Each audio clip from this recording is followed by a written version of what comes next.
इस वक्त लाइन पर मौजूद है। ये कराची के ताजरों का मामला है। बहुत इंडस्ट्रीज ने शोर मचाई, बहुत सारे ताजरों ने शोर मचाई, बिजनेस रहनुमाओं ने शोर मचाया, वजीर आला से जाके मिले, वजीर आजम से मिले, लेकिन एक चीज नजरअंदाज हो गई। कराची के लोगों की सबसे बड़ी तफरीह है खाना। रेस्टोरेंट्स बंद हैं, आवाज नहीं उठाई। मियां साहब, आपने आवाज उठाई? इनके सिलसिले में बहुत सारे इस इंडस्ट्री को खोला जाए। असल चीज जो है देखें वो एसओपीज है, तो एसओपीज की अगर पाबंदी होती है तो उसको पाबंदी रखते हुए मेरा कहना ये था कि खुलवाया जाए। और ये जो पाबंदी हटवाई थी, मैं चीफ मिनिस्टर से मिला था, अतर चावला और इनकी लीडरशिप को मैं लेके गया था साथ, और जाके मैंने चीफ मिनिस्टर से मीटिंग करवाई थी, और उसी मीटिंग में फिर इनके ऊपर ये पाबंदी भी हटी थी और इनको ये इजाजत मिली थी टेक अवे की भी और आउट की भी, यानी डाइन इन की नहीं डाइन आउट की। तो बात यह है कि हमने तो अपनी पूरी कोशिश की है, और हमें ये भी पता है कि इनके 29 लाख लोग हैं जो इस वक्त बेरोजगार हुए। 29 लाख लोग बेरोजगार, 29 लाख लोग हैं पूरे पाकिस्तान में जो रेस्टोरेंट इंडस्ट्री से वाबस्ता हैं, जिसमें वेटर भी हैं, मैनेजर भी हैं, सारे लोग शामिल हैं।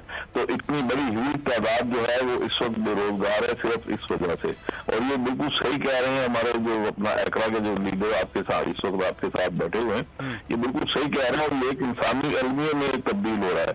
ये सिर्फ एक ट्रेड लॉस की बात नहीं है, एक इंसानी अलमिया जरा। तो इसमें हुकूमत को चाहिए कि एसओपीज की पाबंदी रखते हुए और अपनी इंतजामिया है उसको इस्तेमाल करें, और इन लोगों को भी साथ बिठाएं, इनके साथ बॉन्डिंग वगैरह करें, और एसओपीज की पाबंदी रखते हुए इनको अलाउ करें। दूसरी सूरत ये भी हो सकती है कि जिन लोगों ने वैक्सीन लगवा ली है उनको डाइनिंग इजाजत दें, और इनके अमले को भी पाए कि वो सारे वैक्सीन लगवाएं।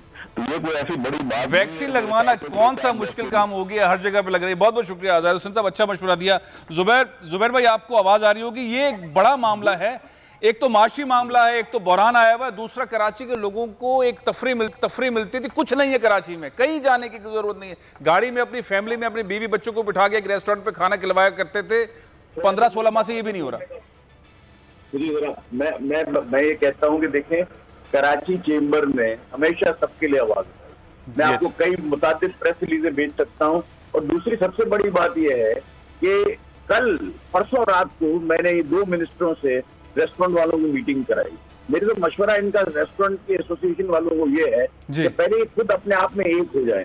कभी कोई कहता है मैं रिप्रेजेंटेटिव, कभी कहता है मैं रिप्रेजेंटेटिव, कभी कहता है मेरी एसोसिएशन 15 साल पुरानी है, वो कहता है मेरी 20 साल पुरानी है। सबसे पहले आपस में इत्तेफाक हो और एक रिप्रेजेंटेटिव बॉडी हो, इससे ही काम रिजॉल्व होंगे, इसके बगैर नहीं होंगे। कराची चेंबर ने ये काम किया कि मुझे जिसने कहा कि भाई हम रिप्रेजेंटेटिव है, उन्होंने कार्ड मुझे ला के दिया जिसमें लिखा हुआ था कि जी वो फलानी बैंक्वेट एंड रेस्टोरेंट एसोसिएशन, तो मैंने उनको लेके मिनिस्टरों के साथ बिठाया, पूरी मीटिंग करवाई। बात यह है कि इसका इम्पैक्ट जो है ना रेस्टोरेंट का, मैं 100% मानता हूँ कि पूरी इकोनॉमी पर आता है। ये 29 लाख लोग पाकिस्तान भर में होंगे, यहाँ तकरीबन कोई 4 लाख लोग जो है ना कराची अकेले में रेस्टोरेंट और बैंक्वेट से और मैरिज हॉल से मुंसलिक। इनकी मुझे फिक्र है, मैंने हर लेवल पे मैंने आवाज उठाई है। तो ये अलग बात है कि मैं ये आवाज जो उठाता हूँ कि उनसे बात होती है, इसको मैं प्रेस रिलीज की शक्ल में हर दफा तो दे नहीं सकता, लेकिन ये मैं जानता हूँ और जो मुझे जानते हैं वो लोग जानते हैं। बिल्कुल ठीक है, इसको ये छोड़ नहीं सकता। अच्छा, इसलिए इकोनॉमी का पार्ट है। ठीक है, कराची के हाईवे के रेस्टोरेंट है, उनमें क्या प्रॉब्लम है? अरबाब इख्तियार से मैंने सवाल किया कि वहां तो भाई खुली बढ़ रहा है, वहां तो कुछ भी नहीं है, लोग दूर दूर बैठेंगे। आप अगर उसके अंदर अगर आप दुबई के अंदर आप जाके देख ले, मैंने सारी मिसालें उनको दी कि देखें ये गरीब लोग। दूसरा लॉ एंड ऑर्डर, बिल्कुल ठीक कह रहे हैं जुबैर भाई। मेरे साथ अथर सुल्तान चावला साहब मौजूद हैं। ये बहुत अरसे से आवाज उठा रहे हैं, लेकिन जितनी बार भी इन्होंने आवाज उठाई, मेरे प्रोग्राम से भी बहुत दफा है, बल्कि पहली बार शायद टीवी पर मेरे ही प्रोग्राम में आए थे। बहुत अच्छे इंसान है, बहुत मेहनत की। मैं चाहूंगा कि वो ये दिफा भी करें जो फैजान साहब ने कहा है, जो उन्होंने मेहनत की कोशिशें की। लेकिन अथर सुल्तान चावला साहब, क्या आपने एक बार भी सुपर हाईवे पर जो इतने सैकड़ों बड़े बड़े रेस्टोरेंट्स हैं उनके लिए आवाज उठाई? कभी किसी टेलीविजन शो में, किसी प्रोग्राम में, किसी प्रेस कॉन्फ्रेंस में, या सबको रखा गया एक साथ, ये सारे पाकिस्तानियों को के रेस्टोरेंट्स को क्लब की सूरत के अंदर उनके लिए आवाज उठाई? अथर सुल्तान चावला साहब। वालेकुम अस्सलाम, शुक्रिया आपका लेने का। और 14 महीने हो गए हैं, अगर कोई ये कह दे कि हमने नहीं उठाई, तो कोई भी तंजीम जिसको बने हुए 14-15 दिन हुए हों, तो उसका कहना तो ये बनता ही नहीं कि आवाज नहीं उठाई। हमने सिर्फ यहाँ पे सुपर हाईवे के लिए नहीं, हमने सुपर हाईवे से लेके खैबर तक के रेस्टोरेंट के लिए उठाई है, क्योंकि ये भी मैं क्लियर कर दूं, अभी जुबैर भाई फरमा रहे थे कि हम मिलकर एक हो जाए, तो पाकिस्तान की बीजीपी जो हम एक ऑल पाकिस्तान रेस्टोरेंट एसोसिएशन ही है, जिसका कोई मैं वली वारिस नहीं हूँ, लेकिन मैं उसको रिप्रेजेंट जरूर करता हूँ। और ये बात जुबैर मोती वाला साहब का भी मैं शुक्रगुजार हूँ, उन्होंने भी हमें परसों रात को वो भी लेके गए, बल्कि चेंबर में भी हमें बुलाया। मुझे तो खैर उन्होंने इज्जत अफजाई थी और मैं बैठा भी, उन्होंने मुझे स्टेज पे भी बिठवाया।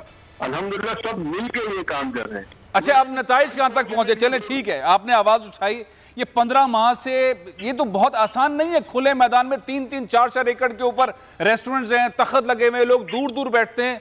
यहाँ पे एसओपीज इतनी सख्त तो नहीं होनी चाहिए। अगर किसी बिल्डिंग के अंदर रेस्टोरेंट है और वो डाइनिंग वाला मामला है, यहाँ तो खुला डुल्ला माहौल है, वहां के लिए अलग आवाज उठानी थी ना, वो अलग आवाज उठी नहीं। हम पूरे मुल्क के लिए उठा रहे हैं। देखें, एनसीओसी से हमारी मीटिंग हुई, डाइन आउट का किसने अप्रूवल लिया? नहीं, अक्षर भाई मेरा सवाल बहुत सिंपल है। देखिए सुने दोबारा, एक रेस्टोरेंट है जो किसी होटल के अंदर है, किसी बिल्डिंग में, क्लिफ्टन में, बाथ आइलैंड में, गुलशन में। एक है खुले सुपर हाईवे के ऊपर जहां पे तख्त लगे हुए 3, 4, 5 एकड़ों के ऊपर वो है, जहां पे एसओपी मतलब खुली फजा में बैठे हुए लोग। इनका केस इस रेस्टोरेंट इंडस्ट्री से अलग बनता है। मेरा सिर्फ कहना यह है कि आपने इस पे आवाज उठाई, इंडस्ट्री के लोगों ने आवाज उठाई। फैसल भाई मुझे सिर्फ 1 मिनट दीजिए, मैं आपका जवाब जी प्लीज, जी श्योर दीजिए प्लीज। देखिए, सबसे पहले हमने जो है, जो आप बात कर रहे हैं, ये बात बिल्कुल मुनासिब है। एनसीओसी से डाइन आउट खुलवाने की इजाजत हमने कैसे ली? जब तक एनसीओसी से अप्रूवल नहीं मिलती, ये मैं और आप जानते हैं कि पूरे पाकिस्तान में सूबे नहीं खोलेंगे। सबसे पहले हमने पूरी कोशिशें लगाई। मैं असद उमर साहब से मिला ईद पे जाके उनके घर पे, और मैंने उनसे दरख्वास्त की कि आप अगर नहीं खोल सकते, कम से कम डाइन आउट तो खोलें, ताकि ये जो हम सुपर हाईवे पर है वो हमारा रेस्टोरेंट जो पूरे पाकिस्तान भर में जिनके पास कुछ ना कुछ डाइन आउट है, कम से कम वो काम तो चले। इसमें जाहिर सी बात है, जो मॉलों में है वो तकलीफ में आते हैं, लेकिन कम से कम हम कहते हैं भाई हमारे वो भाई जो डाइन आउट करवा सकते हैं वो करें। इसी तरह पूरे पाकिस्तान में खुल गया, अनफॉर्चुनेटली सिंध में नहीं खुल पाया। और जुबैर भाई इधर बैठे हुए ये गवाह है कि उस दिन जाके हमने सबसे पहले डाइन आउट की बात की। जब आप डाइन आउट की बात करते हैं तो हमारे ये जो सुपर हाईवे पे भाई बैठे हैं, जो हमारे बाकी लोग हैं, उन्हीं को फायदा होता है, जो हमारे 2 दरिया पे भाई को ज्यादा बेनिफिट होता है। लेकिन हम इस वक्त ये नहीं देखते कि बेनिफिट फैसल भाई आपका है या मेरा है। हम इंडस्ट्री को चूंकि रिप्रेजेंट करते हैं, तो हम कहते हैं किसी का भी बेनिफिट हो, रेस्टोरेंट बिल्कुल सही है। सब्सक्राइब करें और बेल दबाएं ताकि कोई खबर रह न जाए।